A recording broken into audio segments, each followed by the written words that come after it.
After the crowds had gone and the miracles were finished for the day, Jesus often walked where no one followed.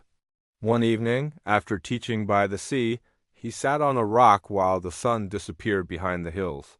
A young fisherman stood at a distance watching him. He had seen the nets filled before. He had heard the teachings, but he had not followed.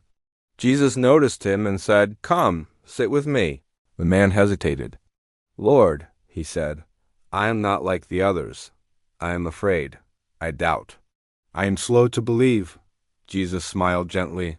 "So were they?" The fisherman looked down. "Then why did you choose them and not me?" Jesus picked up a small stone and tossed it into the sea. "I chose them because they followed. And I did not choose you yet because you are still listening to your fear instead of my voice." The man asked, "Will you ever call me?" Jesus answered, "I already have. Every time you feel love instead of anger. Every time you choose mercy instead of revenge. Every time you help someone and no one sees, it is my voice you hear." The fisherman felt tears rise. "But I have failed so many times," Jesus replied. "So did Peter. So did all of them. Failure does not disqualify you. Refusing love does."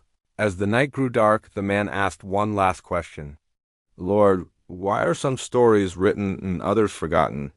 Jesus stood and said, "Because some stories are meant to be lived, not read." And the fisherman went home not famous, not remembered by name, but changed. And the world was made slightly brighter by a story no one ever wrote down.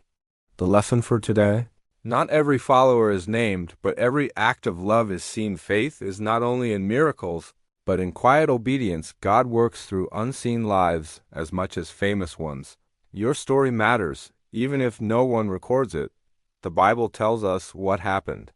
This story reminds us why it still matters.